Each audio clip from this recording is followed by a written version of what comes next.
Good evening, folks, and welcome to the Irn Cru, an American football podcast made in Scotland by NFL lovers. The season has officially started, the draft has been and gone, the schedules are out, and it's 113 days to kick off. Joining me tonight are two of the finest crew members. First, after being a guest with us last year, he's now officially a member of the crew. We'll be hoping his team are digging for gold this season and not walking the plank. It's Bucks fan Ross. How are you? I'm good. How are you? Not too bad, thanks. Good to have you as an official member of the crew now, not just a special guest. It's lovely to be invited to join. No problem. Next up, I need to give a massive crew thanks to this guy. He's done us an absolute honour because he's paused his non-stop listening of Taylor Swift's new album to join us tonight. It's the big chief himself, Studs. How are you? I said, what's not to love about Taylor Swift's new album? She's changing words and live concerts for Travis Kelce. It's all gravy. To be fair, I'm not going to lie, it is a fairly decent album. As always, guys, we have our kick-off question first, but we've got a special edition, extended kick-off question tonight because it's going to lead us in to our first topic tonight. So, as we all seen yesterday with the schedule release videos, some absolute crackers, some absolute shockers that we're going to break down in a little while. But just think, you're in charge of your own team's social media, right? You've been given the honour of deciding what your schedule release video is going to look like. So tell us what your idea would be and why. Ross, we'll kick off with yourself. I'm not very creative in that sense, so I would literally copy what my favourite one was. I would just copy what the Dolphins done. Short and sweet. What there was.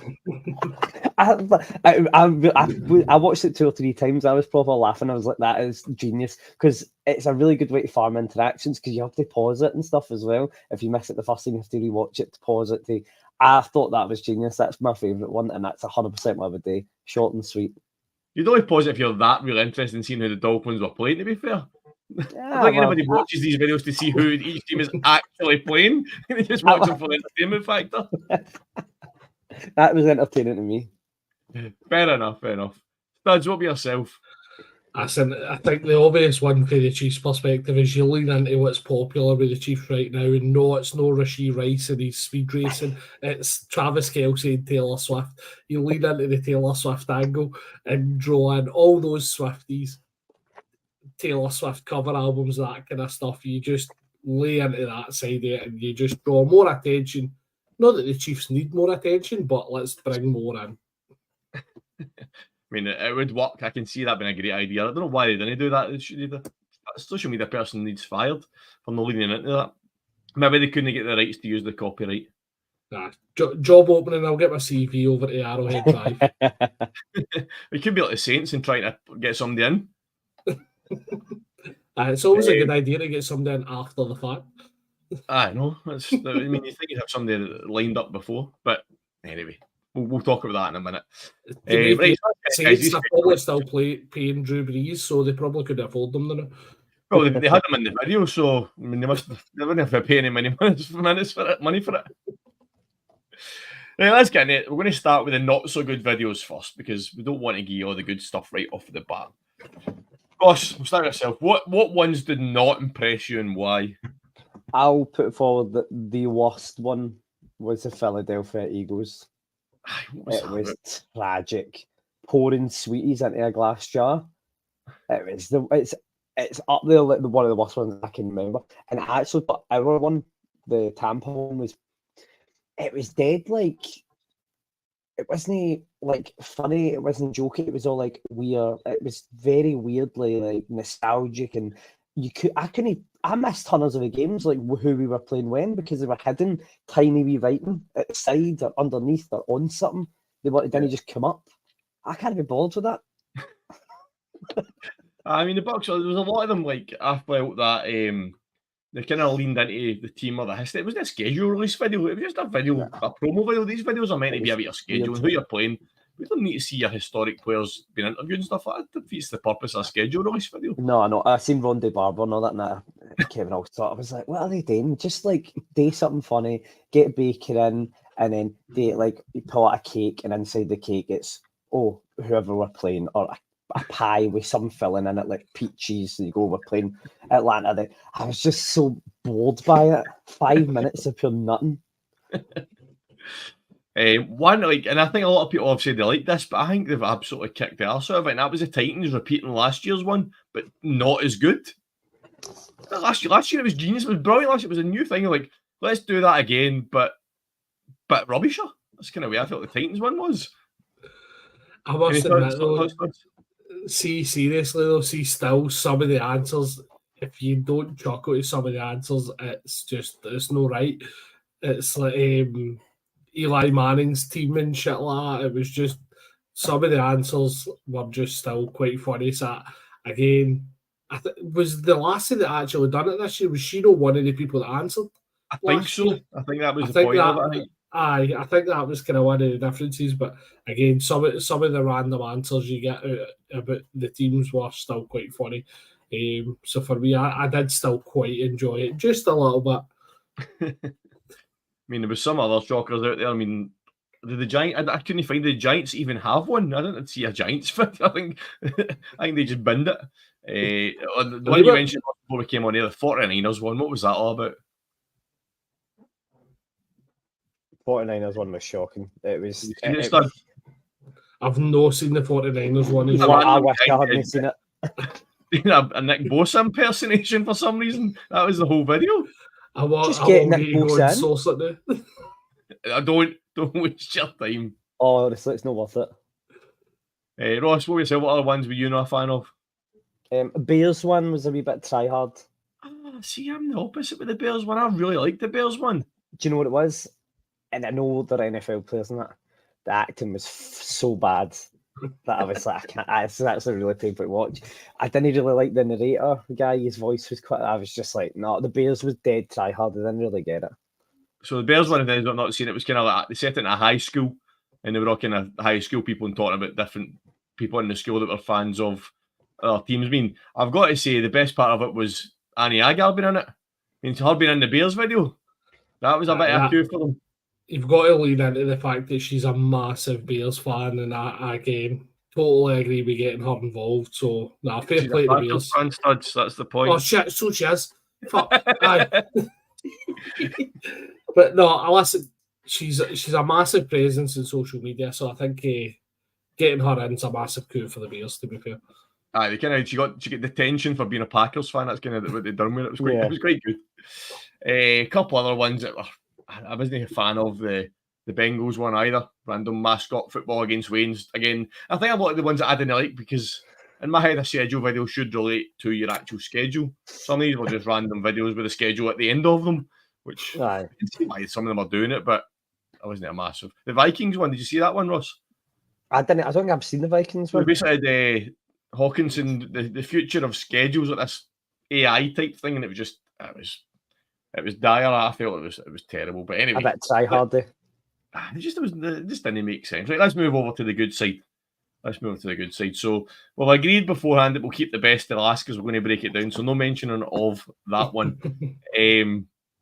Studs, what was your favourite one? Or what was one of your favourite ones? One of my favourite ones was actually the Patriots. Obviously, coming off the back of the Tom Brady roast, you had Gronk and Edelman, and they were at the forefront of the Patriots one. Do you know what? See, I heard Edelman in the New Heights podcast about a year ago.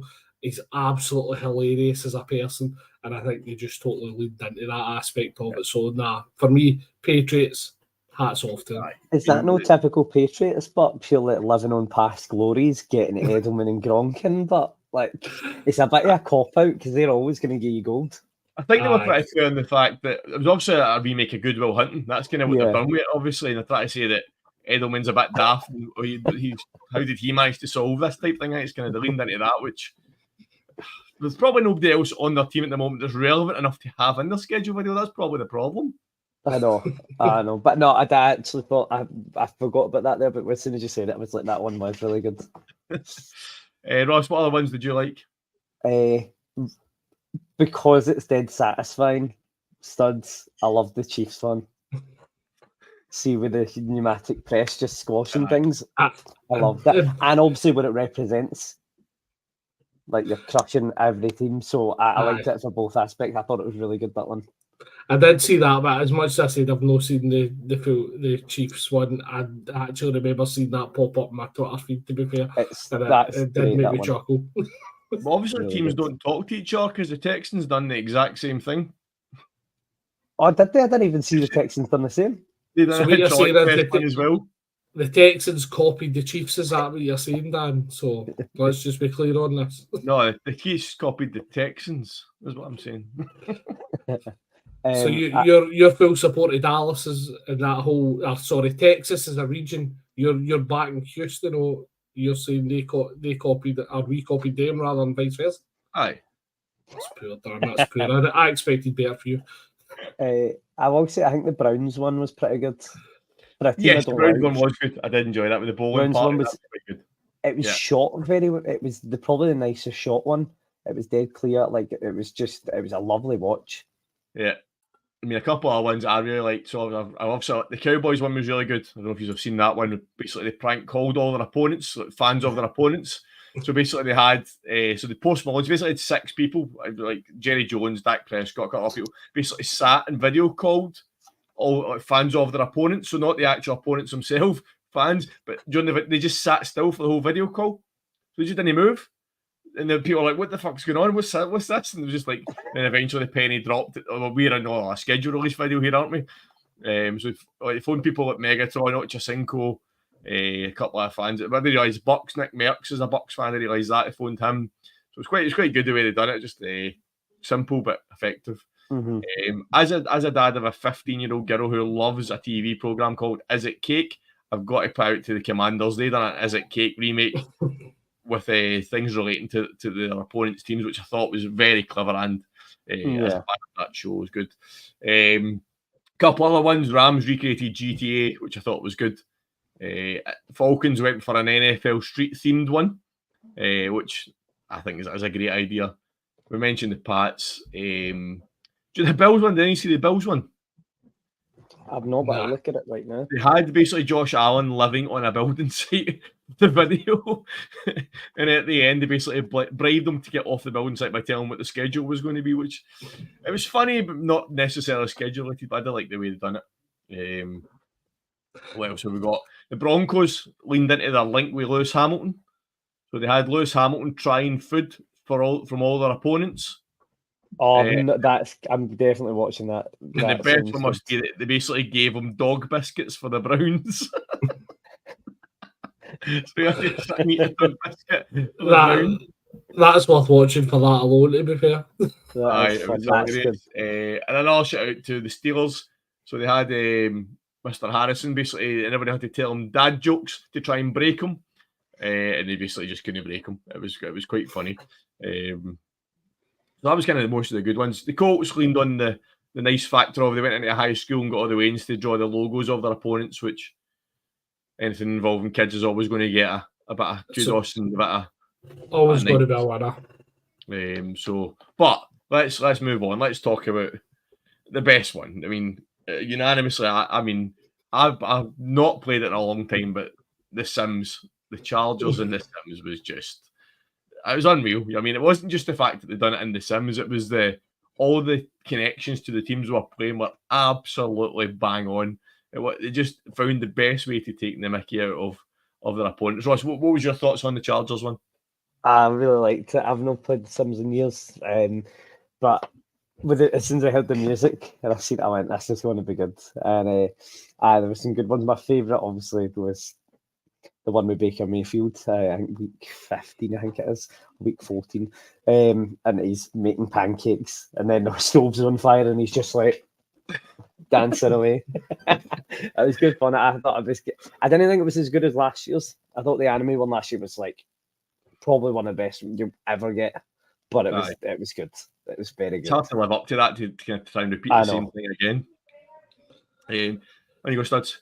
No, I'm with Ross. I think anime one last year was a different level altogether, but even something as simple as week 1 Raiders, and it's got the QR code, and it's the same QR code as last year, and it's where it takes them to a link to buy tickets and stuff like that. They done that last year as well, and it's just fantastic. Yeah, and some of the bit at the start when they've got all their opponents in the pool and they take the ladders away. Who hasn't done that when they played the ladders at the swimming pool? Like everybody has ever played The Sims has done that at some point. So I thought that was a great way to start. And some of the breakdowns of the opponents. So they had the Raiders, as you say, as week 1, and basically just had them as clowns, which I thought was hilarious. How good was the Kirk O'Shanes as the DJ and Michael Penix walking in and the music Hilarious, I've got that. Oh my god! As soon as I seen that, I was watching it train the way home and I actually full on burst out laughing. It was hilarious. I thought that was just they dropped the headset and panicked. It was hilarious. I mean, another one I thought was good was the bit about the Chiefs when they've got the Kelseys doing the New Heights podcast and Taylor Swift appears at the window and Travis gets up and he's all dancing and stuff. He runs it to the jumping a plane. Private jet.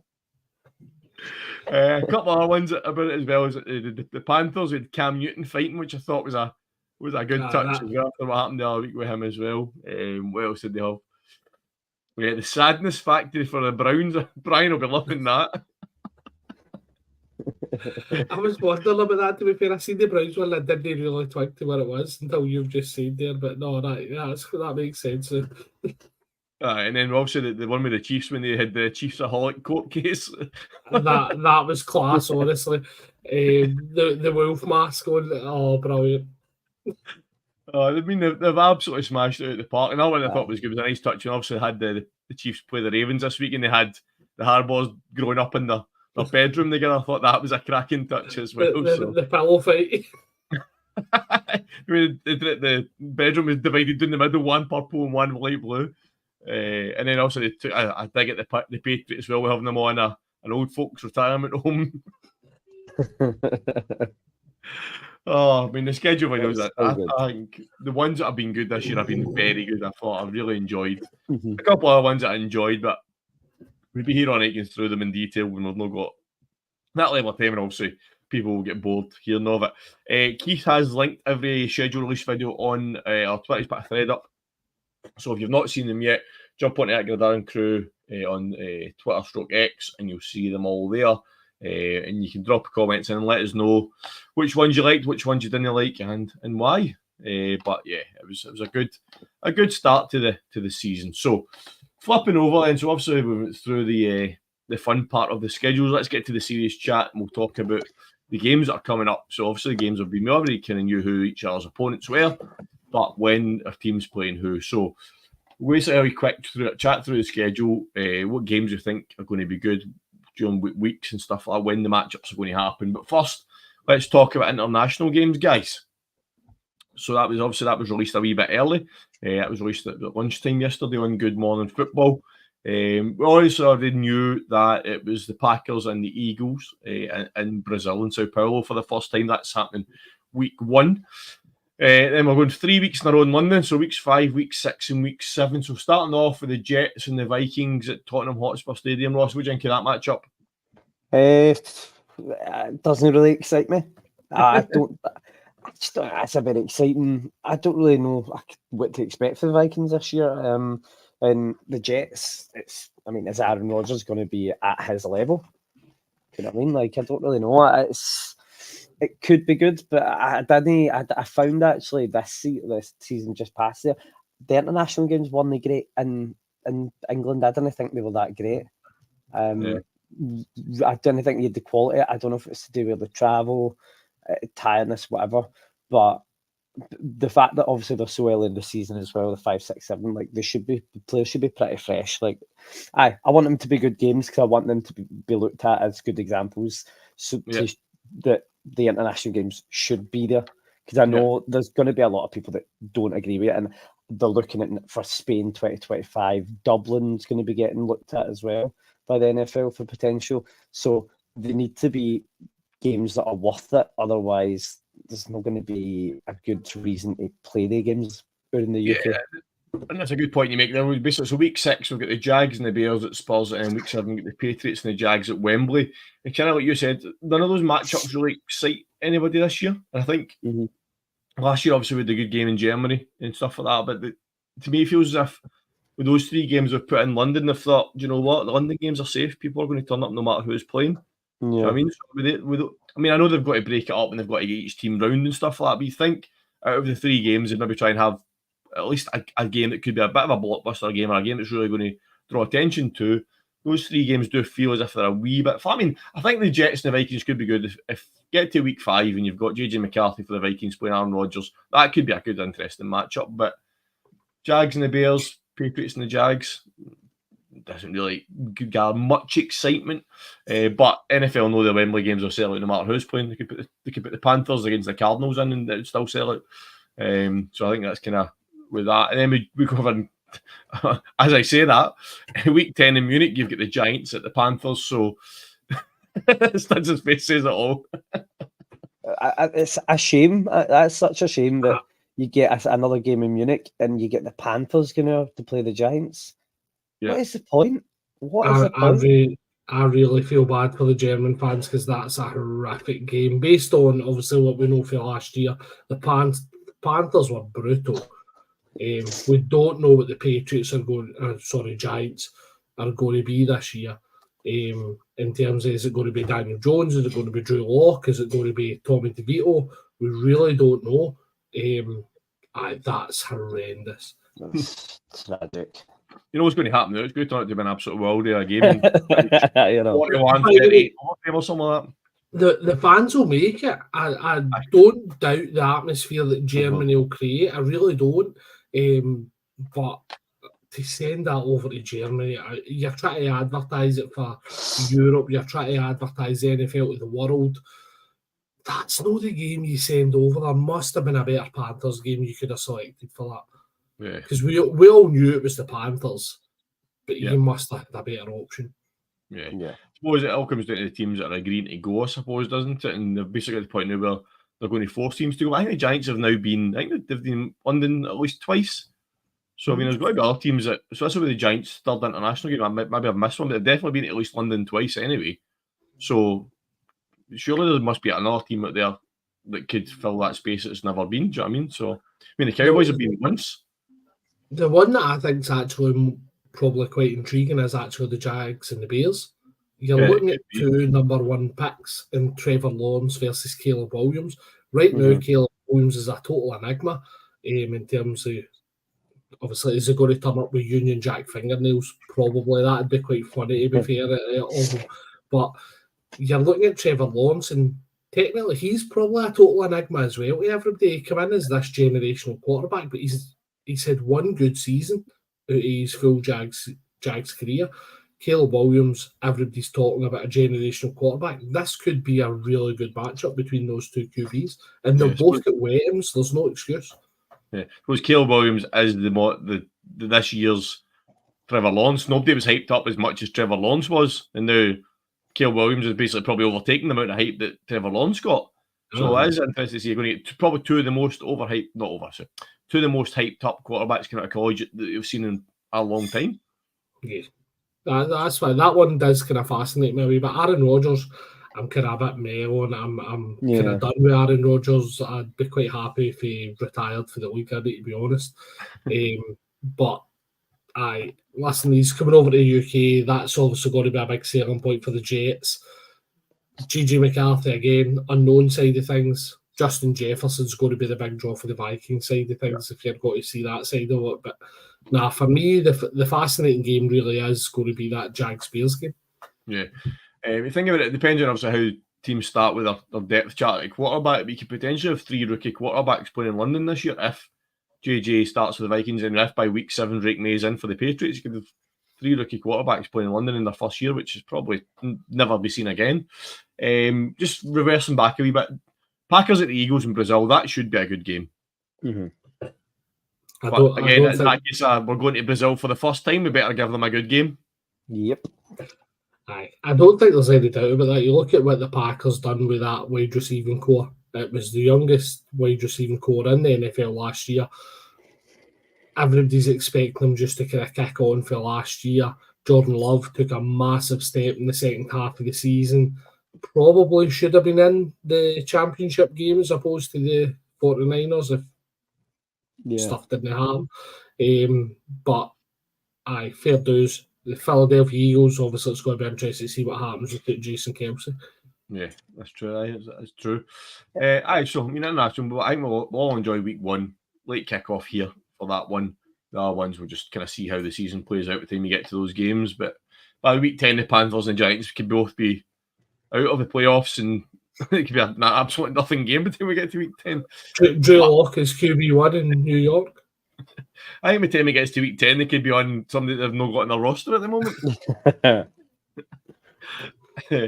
Anyway, guys, I'm going to now flip over. I'm going to I've picked through the schedule, and I've kind of picked some key games across some of the weeks. I'm not going to go through every single week of the season because we'll be here all night.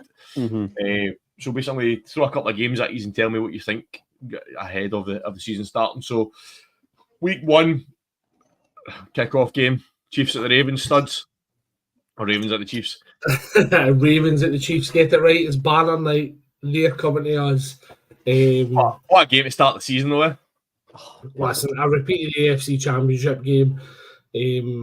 I was kind of maybe a fan of the Texans coming in week one just because of what the NFL done last year with the Lions coming. The Lions were everybody loved that. I loved the Lions last year. I thought the Texans were maybe that team this year. But again, file the repeat of the AFC Championship game in week one, I think it just makes sense. It just builds up everything that the NFL wants to do, builds up anticipation, builds up the furore for the season coming ahead. Yeah, I mean, it's case like you say, it's an AFC Championship repeat, but it could also be an AFC Championship preview. Is that? I mean, they've probably picked one of the biggest games they could have picked to kick off the season. I mean, who else have the Chiefs got that you could have put them up against? Bills, maybe, but I think the Ravens are a bigger draw for week one. I think that'll be a great. I'm looking forward to that. It'll be a great kickoff game. Week one as well. We mentioned this team already, but Jets at the 49ers, I think, could be a good game for week one as well. I think obviously we all know what the 49ers can do. And it's also going to be able to see, is Aaron Rodgers going to last more than half a dozen snaps? Is he even going to be back for week one? I think the general consensus that he will be. But again, that could be an interesting matchup to see how the Jets, they're going up against arguably one of the best teams in the league. So Aaron Rodgers, his proper start as a Jets player is up against arguably the best defense in the league. So it'll be interesting to see how that matchup pairs up. Week two and potential another AFC Championship game preview. We've got the Chiefs and the Bengals. Ross, what's your thoughts on having that so early in the season? I can't wait to see Joe Burrow back, honestly. I know the Bengals' biggest fan. There's a lot of hype, and obviously it's a very expensive contract he's got. But after last season, even the Bengals done well last season. But Joe Burrow was a big loss last season. It was a shame. But I'm really looking forward to seeing that. It's interesting because opening 2 weeks, Chiefs could be 0-2. Yeah. Quite. Oh, he's broke up. He's usually like, see, that's just lies and false propaganda. That's why it broke. StreamYard realised he's like, wait a minute here, we can't broadcast this live. We'll get done for slander if we broadcast this. Studs will sue us. Right, we'll continue on until Ross reappears. I know you don't think it's going to happen, but with those first two matchups, there's a chance the Chiefs could be 0-2 after 2 weeks. Listen, that is an absolute possibility, I must admit. But if you look at the Chiefs' record in September, they've never lost a game in September. So that's why I'm kind of shaking my head. I genuinely don't think we will be 0-2. I think we're more likely to be 2-0 on that front. What I do find interesting about the Joe Burrow injury is that I've been listening to a lot of the Pat McAfee show, which does talk a lot of nonsense, let's be honest. But AJ Hawk and Darius Butler both had the same injury that Joe Burrow's had, and they've lost 50% of their movement in their thumb on the hand that they had that operation on. The one difference I will say in saving grace to Joe Burrow is Joe Burrow had the operation immediately. Those two guys played through the injury. I get they're all different positions. You're talking DB, you're talking AJ Hawk was a linebacker, Joe Burrow's a quarterback. So I do get that side of it. But it's just going to be an interesting story to watch in terms of has Joe Burrow still got that touch? If he's lost a bit of feeling, a bit of momentum in that hand, has he lost that with the operation? So that's going to be the interesting factor in 1 and 2 for Joe Burrow. Well, so I come back in the point you were making there before you disappeared for a second.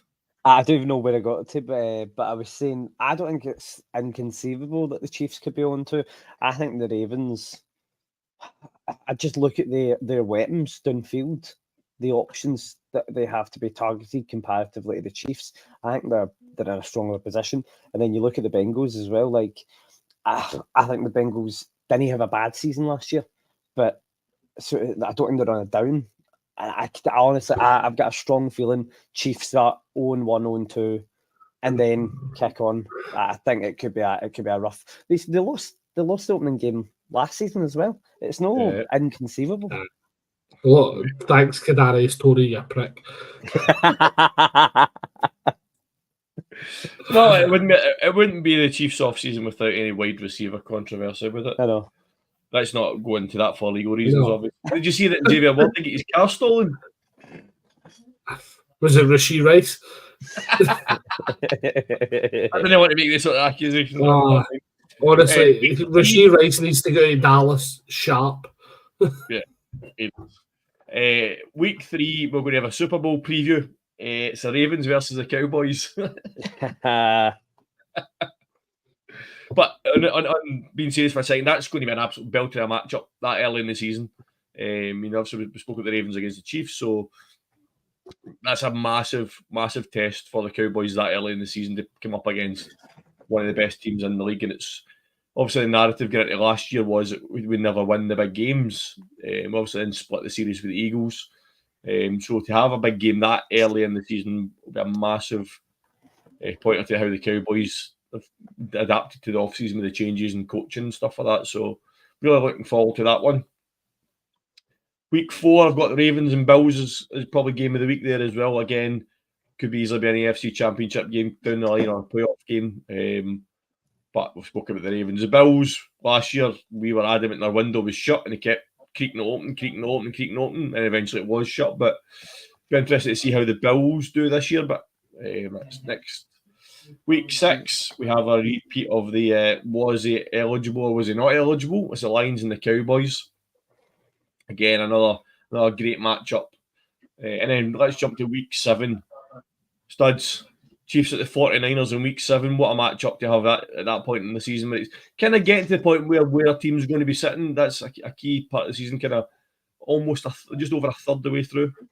Listen, this gets to the part of the schedule which I don't like, in the fact that the Chiefs have got their bye week in week 6. So, see, week 7, I'm not worrying about week 7 because Andy Reid off a bye week is absolute money. So that's a win for the Chiefs with the 49ers. I'm not worrying about that. It's just how fit are the players come playoffs and all that kind of stuff. So yeah, it's a good point you make. Having your bye at week 6, it's going to be a long second half of the season for the Chiefs. What I find interesting on that bye week point is the 49ers actually face 4 teams off the bye week. The Chiefs, the Bills, I'm forgetting the other 2. But the 49ers are literally facing 4 teams off a bye week. So that could be actually problematic for the 49ers. From that perspective, which again could be good for the NFC side of things. But just definitely something to watch because I wouldn't want to face teams off a bye week when they've got that extra time to prepare. Yeah, no, I agree with you in that. I mean, on back-to-back as well. So obviously you've got the Chiefs coming off the bye week against the 49ers. The 49ers then play the Cowboys the following week. That's a tough 2 weeks to be a 49ers fan. You get 2 really tough games. Again, a week 7 and week 8 of the season, that's when you start to see teams that are going to start breaking away. You see teams that are maybe 6-1 at that point, 5-2 to an extent. You maybe be in a positive part of the season. Kind of nothing major for the next couple of weeks in terms of matchups. Then I've got the Bills and the Chiefs in week 11. Again, we don't need to really say much about that. We've covered that matchup on many of occasions over the last year or so. Then week 12, we've got the Harbaugh Bowl. I think that'll be a cracker. The Chargers and their new look against the Ravens. I think it's going to be a cracker. We've seen them supporting each other at each other's games last year. This year, head to head. So, what's your thoughts on that game, Ross? I'm intrigued to see how the Chargers go because they've got a good head coach. It's just, do they have the ops like, or is it Austin Eckler's away? Yeah. He's at the Commanders. And is Keenan Allen, did he go? He went to the Bears. That's what I mean. So they've lost two of their biggest threats there. A lot's been made about the Chargers. I don't see the Chargers having that good a season. By that time that Ravens game comes around, I think the Chargers might be out of the playoff race. I think I made a point last year about the Chargers and obviously getting rid of it. And I think Harbaugh's maybe been very smart, right? As a new head coach getting into a team, if you've got a team that's expected to win, you not really get a lot of time. You're not buying yourself a lot of time by losing those key pieces. And they were getting a wee bit older as well. Mm-hmm. You buy yourself a bit of time by saying, well, I'm trying to build a new team here. So if the Chargers don't have a good first season under Harbaugh, it's not going to be a big deal for them because I'm building a new team. And I think he's probably been very smart. Well, it was the way he looked at it or not, but from the outside, it looks a very smart move. You need to give him the time to build a team, moving these people out and give me time to build and build and build. So, it's not inconceivable that the Chargers again have a negative season and don't do it. But I don't think in the grand scheme of things that's necessarily going to be a bad thing for the Chargers because they just need a bit of time and Harbaugh needs a bit of time to build up that team there. Hopefully, he's got the agreement from the owners that that's going to happen. Week 14, Kirk O'Chain's going back to Minnesota to play the Vikings. Is he still going to be the Falcons quarterback in Week 14, Studs? Yes, without a shadow of doubt. You don't pay somebody $100+ million if he's not going to be a starting quarterback. Only way Chains isn't the quarterback is if he's broke a leg, done some ridiculous injury. Kirk Chains is going to be walking back into Minnesota. And if the Vikings fans don't actually cheer for him, there's something wrong with Vikings fans. Yeah, he deserves the plaudits for him because they wouldn't be where they are. And I'm not saying they're anywhere fantastic, but the state that franchise is in terms of what they've achieved in the last couple of years is mainly down to Kirk Cousins and not really anything about obviously JJ, but he couldn't do it without Kirk Cousins. Do you know what I mean? And that's the thing, they were doing it before JJ got there. It was Stephon Diggs. Yep. Obviously, they traded Diggs and then they got JJ the following season. So it was a pretty fluid transition. But absolutely. The guy wasn't a bad quarterback as much as folk malign him. He's actually got a pretty decent record. And primetime games, as much as we all joke about primetime Kirk, he's got a decent record. Yeah, the thing is, we're going to Falcons. He's not going to a team on the down. You know, I mean, he's going to a team that have got good weapons round about him. Do you know what I mean? And I think the thing as well with the Falcons, I think they've never had a quarterback that can really bring out the best in Kyle Pitts. I think Cousins could be. He's done it with Hawkinson. Do you know what I mean? He was one of his key targets. I think Kyle Pitts, Drake London. Obviously, we've got Bijan as well. So he's got an offense there that's ready to go and make an impact. So. I mean, I think the time Week 14 comes round, you could have the Falcons in playoff contention. The fact that they're in an absolute dumpster fire of a division probably as well, to be fair. But, I mean, get to 9-10 wins, they should get in the playoffs. So, it should be a good matchup to see. I think by Week 14, we'll probably have JJ McCarthy playing for the Vikings as well, if he's not in well before that as well. So, interesting to see. Getting to the tail end of the season, kind of where things are starting to get decided, who's going to be in the playoffs, who's going to win divisions, etc.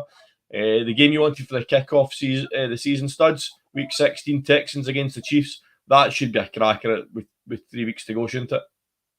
It should be a good one, considering what we obviously seen for the Texans and the offensive side of things. Obviously, their defense was pretty good as well, but everybody was focused on CJ Stroud, Tank Dell, and Nico Collins. And they've added Stephon Diggs to that. We can only hope that Stephon Diggs' toys out the pram has impacted that wide receiver room, but it'll be a great watch regardless. So it should, in theory, be an offensive shootout. Yeah. The thing about what you say about Stephon Diggs, and all the documentation, his attitude and stuff like that is well documented. And the issues is the things is if he kicks off in Houston for some reason. And I'll dare say it, they don't need him. That wide receiver room is good enough. If they have to bench him for attitude problems or anything like that, he's not going to be missed because they've got that wide receiver room they've got is already very good. let's be honest, if you're going to kick off towards D'Amico Ryans, who do you think is going to win on that front? Oh, wow. Exactly. Do you know what I mean? So that's what it's not as if D'Amico Ryans is going to have to patch up and say, I need Stefan Diggs out on that field. They don't, because they've got other weapons round about that. CJ Stroud showed last year. He doesn't need Stefan Diggs. Didn't have Stefan Diggs last year. And look how well they done. Do you know what I mean? So, very interesting to see if D'Amico Ryans can bring him in line, though. It'll be interesting to watch, to be fair, but I'm 100% behind D'Amico on this one. And but it'll be great to watch. Go on, you go, Stud, sorry.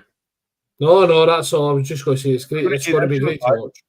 With Stefan Diggs in the past is that he's not been getting the ball. I mean, that's when he starts kicking off, when he is not getting fed. I mean, the amount of wide receivers that the Texans have got, he's not going to be number one wide receiver. It's going to kind of be, I think, then they're going to have wide receiver by committee. It's the running back by committee. It's going to be a case of we're going to spread this out because of so many weapons. Stefan Diggs is not going to be WR1 in that team. And he needs to, I'm assuming he's been told that when he moved there. So he's obviously must have made peace with that. And hopefully, let's see how it plays out. But then you look at him at the Bills, sorry, Dan, just to kind of stay on this just for a second. Look at him at the Bills. He was quite clearly the wide receiver one on the Bills, and their draft, their free agent signings all reflected that. There was never anybody brought in to challenge him. Gabe Davis was a burner. He'd show up in odd games. It was always Stefan Diggs.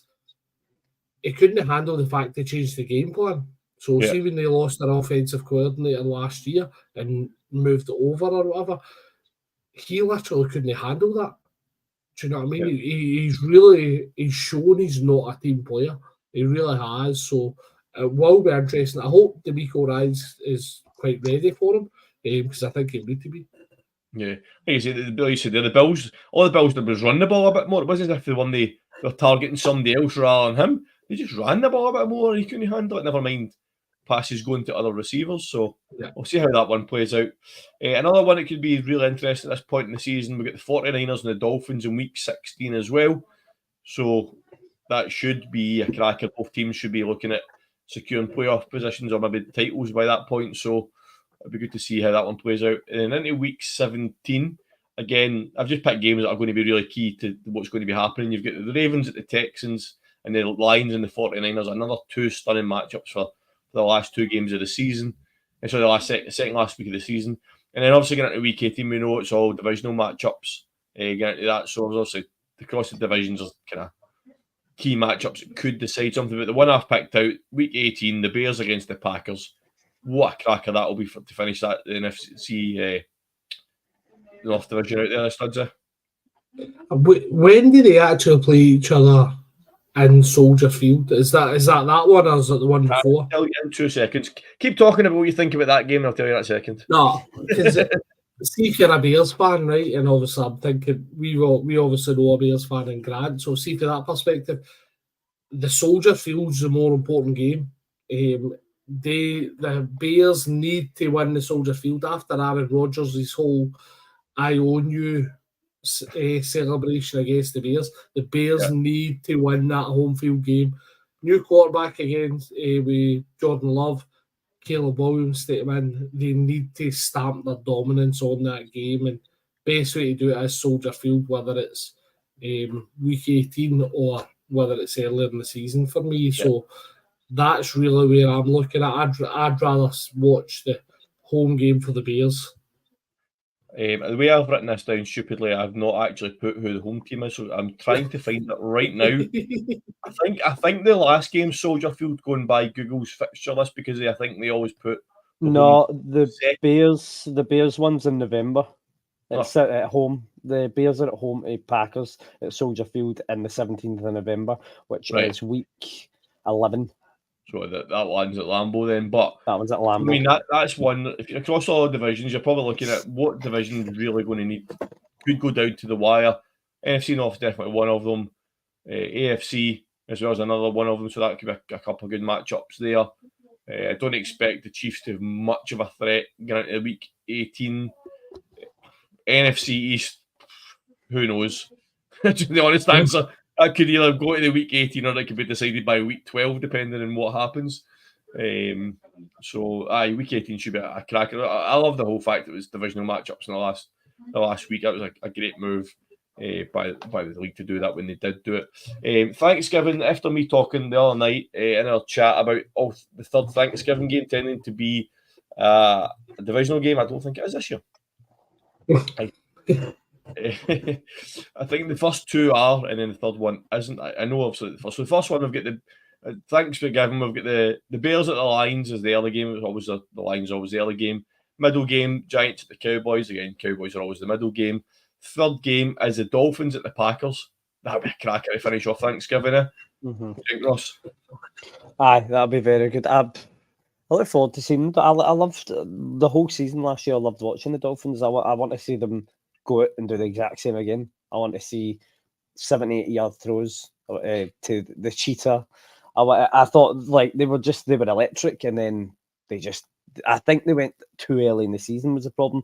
I think they gave everything too early, and they didn't have it when it came to playing the Chiefs. I love Thanksgiving because we don't do Thanksgiving here, but it's a pure excuse to book the day after off work and just drink beers all day and eat and get a big takeaway. I love it, man. It's such a good excuse for it. I mean, it's very inconsiderate of them to have it on a Thursday night. I mean, why don't we have it Thanksgiving on a Friday night so everybody across the world can enjoy the game through a beer? I mean, anyway, talking about games, 2 Christmas Day games this year. Mm-hmm. That's new, and as I've seen in the US, Netflix have picked up the rights to it. So we've got the Texans and the Ravens, and the Chiefs and the Steelers are 2 Christmas Day games. Studs, you'll be loving that, ready? Have your Christmas dinner done, Dusty, sit down and watch the Chiefs? Listen, unfortunately, it was the same last year when I sat down to watch the Chiefs and the Raiders. But I seen an interesting tweet for the Arrowheads Abroad podcast today, actually, where they said, are the Chiefs going to be the Christmas Day franchise? It could be an interesting thought process because obviously last year we had the Raiders, this year it's the Steelers. Interesting to see what they do next year with Christmas Day. Is it going to be the Chiefs again? And I know, listening to the New Heights podcast, Travis Kelce's a fan of playing on Christmas Day, so he's quite happy to get it done out the way so as they can have an extra few days off and enjoy themselves. Yeah, I mean, maybe it's something to do with a nice, round, joyous red fellow dressed with grey hair on the sideline. Maybe it's got something to do with that. Listen, who doesn't love Andy Reid? Let's be honest. And see the more videos I see him getting cheeseburgers and the changing room after, I'll be quite happy. If Andy Reid does not grow a big white beard for that Christmas Day game, we're all going to be disappointed. To be fair, if look at the Dolphins game when he had the icicles hanging off, he had a white beard with the grown one. I mean, like you said, it's probably the players. Initially, you probably think, oh, playing on Christmas Day, but then, like you said, play the game, you can enjoy the rest of the festive period. You don't have a game coming up. If Christmas Day this year's a Wednesday, you now know you're not playing that weekend coming, so you've got a good bit of time to celebrate the festivities and spend it with family just because you're not at Christmas Day. What interests me, though, is logistically, how are they going to make this work? Because 4 teams playing on a Wednesday night, what do they do the weekend before? Because it's week 17, or is it week whatever it is, they can't have a bye week. So how do they get around this, Studs? What do you see happening? Again, I think you look at the coaches that are involved in those games, and I think that was one of the things I'd heard on a podcast today, where it's like the 4 same teams that are involved in the Christmas Day games, that are involved in sort of certain primetime games beforehand. See, these guys are intelligent enough where they actually know how to get their players ready, what rest they need to give these guys. I mean, how long's Andy Reid been coaching in the NFL? He knows how to get the best out of his players. And again, I think it's actually, as much as I moaned about the week 6 bye for the Chiefs, I think this is actually quite cute for the Chiefs, because if you're a Christmas Day game, you're technically getting an extra bye in here when you come to week 17. And then you're going into week 18 off a bye. Hopefully you're being able to rest all your starters. So the starters are actually probably getting 2 weeks bye on that front. So for me, it's actually probably quite cute for the Chiefs. I put that question in my notes yesterday, forgetting that the schedule will be out today, and I have the answer to the question of what are they going to do in week 16, because they obviously told us this.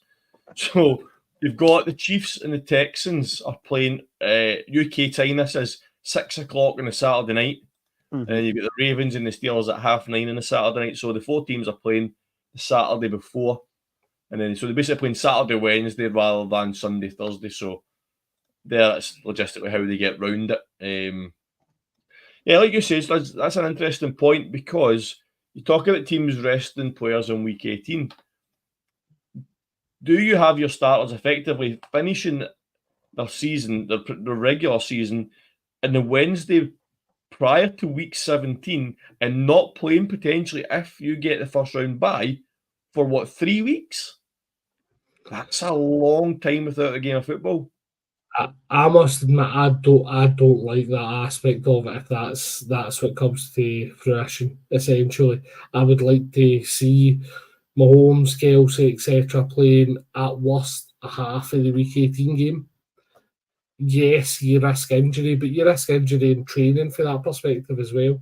So, see, for me, if you have managed to secure that bye, at worst case scenario, they play up until half time on week 18. Yeah. It's actually, look, I'm just looking at the schedule now. If they do rest them week 18, let's just see that. So, say the Chiefs get number 1 seed, play that Christmas Day. The next time that those players would play are the 18th of January. Almost, well, that is just over 3 weeks. I don't see teams resting players for that length of time. Ross, what's your thoughts on that? In terms of like, I don't think it's necessarily a bad thing, but it is a long season. It's a lot of traveling. It's a lot of injuries, and see if you can get what is essentially like 3 weeks to rest. As long as everyone's training hard and sticking to diets and schedules and gym work, they're professional athletes. They should be able to deal with not having a competitive game for 3 weeks. I think it's a lot of teams would be. There'll be a point when it comes to that part of the season that people will wish they had that luxury of being able to rest starters and get them back a couple of weeks to get them healthy. I think it's very lucky whoever, if it does turn it to the Chiefs that in it, which I don't think it will, but if they had the 1 seed and it did work out like that, I think very lucky.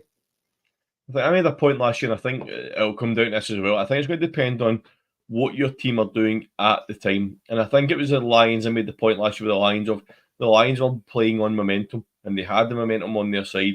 And I said, if you've got that momentum, you don't rest your starters because your team is building up momentum. If your team, like the Chiefs at the time, they weren't playing on momentum. They'd won it. They were going through. We knew it was going to happen. We can rest players.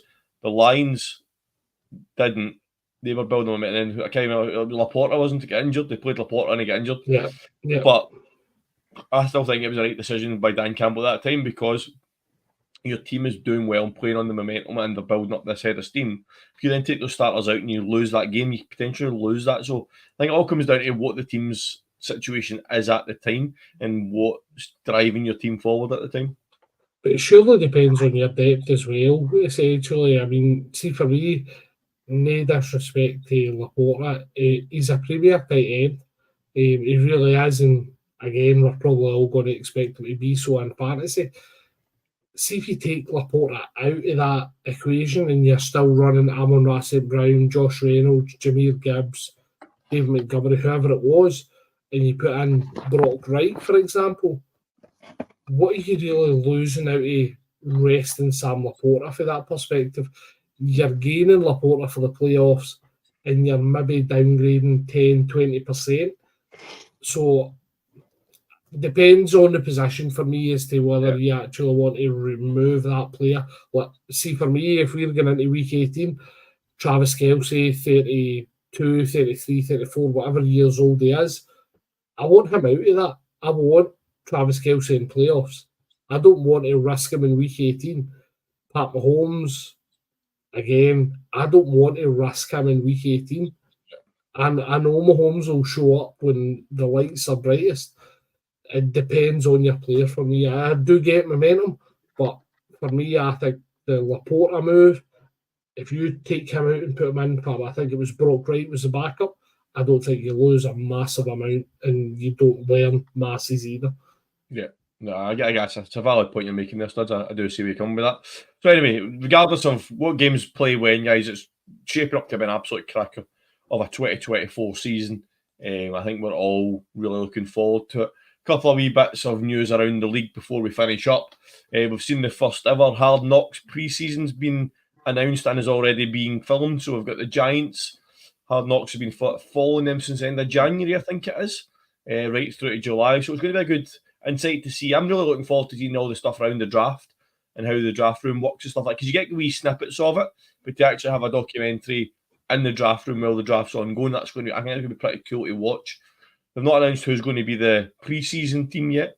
So we're now basically getting 3 Hard Knocks this year. So it'll be interesting to see who the pre-season one is. I think a couple of guys on their chat, Studs, have said they fancy seeing the Bears. Obviously, with all the changes that they made in the off-season, it'll be interesting to see there. We'll see how that one plays out. And on the topic of documentaries, there's a Jerry Jones documentary coming out for anybody that's interested in watching that. But again, you subscribed already, Dan? I'm a starring partner in it. I'm narrating it. You're the leave Scheiber or whatever his name is. That's it. I think, but I think it'll be interesting to see the whole behind the scenes thing. Whether it's Jerry Jones or it was any other owner, but to see the whole behind the scenes, because it's going to be interviewed ex-players, ex-managers, all those sort of people basically talking about them. So it'd be good to get an idea in the mindset of somebody like Jerry Jones that has built the team up and has obviously been through success and then not so much success. So it'd be good to kind of get to see the background of how that all works as well. So do you think Jerry Jones will let somebody else narrate it, or he'll just take over himself? Probably get Stephen to do it. Or Jerry Jones will pick somebody to narrate it that only he likes. It'll be something like Garth Brooks or something. I mean, or the way the Cowboys are going, then it'll be Post Malone because he's doing everything at the moment with the Cowboys. Everything he's involved in is the Cowboys. And a throwback, his song with Taylor Swift's pretty decent as well, Studs, I'll say that. Aye. He's a good artist, to be fair. I've seen him doing a few different things. He's didn't know him about 5 years ago when I was coming home and I seen a massive train full of Post Malone fans. I'm like, who's Post Malone? More recently, I've gained a bit of respect for him.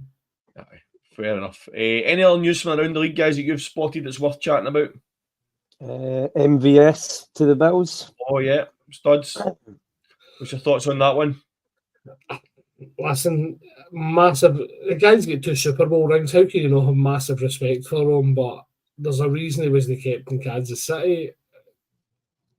So, aye. It'll be interesting to see what he does for Josh Allen. I'd still fancy Keon Coleman to be Allen's number 1 target rather than MVS. I mean, you've got to think about it now. The Bills gave up a draft pick to potentially get Xavier Worthy to then get MVS. That's a bit of a downgrade there. I don't know if I'll put this to you. Do you know how many touchdowns he got for Kansas City in the last 2 seasons? I'm going to guess 2 that were both in the Super Bowl. I'd guess about 5. It was 3. 3 touchdowns. I looked at it. His record since 2018.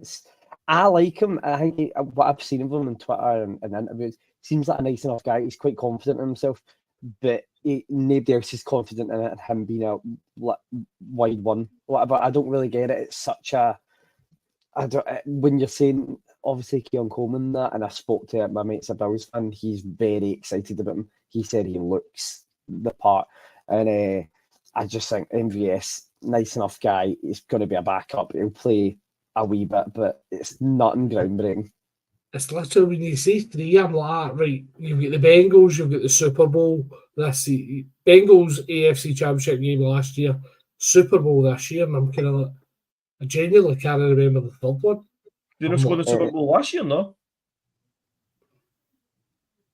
Did you do back-to-back Super Bowl? No? I can't remember. I know Tony scored in the Super Bowl last year, which is a travesty. Tony, Sky Moore, Kelsey. Because I had that on as a treble. I had Sky Moore, Tony. I can't even remember now.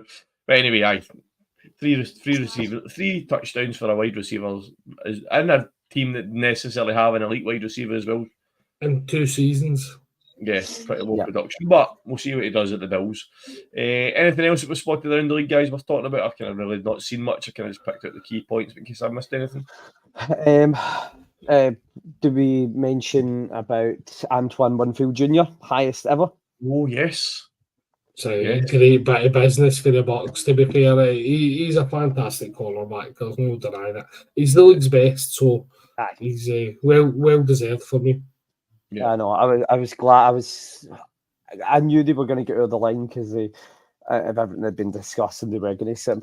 I don't think that's I think it's 45 guaranteed, 84 overall. I think that's solid. I think that's a very decent amount. Jason Licht is brilliant at that, but like if you look at Jared Goff's contract on 12 and then Baker 3 years, 100 million. I'm not saying Baker is as good as Jared Goff because Jared Goff's been a Super Bowl, but you've got to look at the price difference there, the cap space saved. Jason Licht is, I know that's obviously I'm biased, but just shown again that he's such a good businessman when it comes to doing the contracts.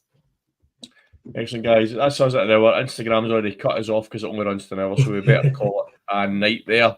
I don't know why Instagram, you can only stream for an hour, but so Keith, the video's just going to randomly end on Instagram, so anybody that's now listening to this on Spotify or watching back on any other video form, we apologise if you watched on Instagram and you lost us saying goodbye. Guys, absolute pleasure tonight as always. Thank you. A great discussion. I really enjoyed talking about everything we've talked about tonight. Starting to get back into the swing of having these on a week-to-week basis. We've got loads planned going forward. Thanks for, as usual, for Studs. Yeah, all good. Pleasure to be back.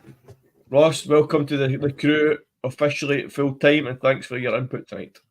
Thanks for having me, mate.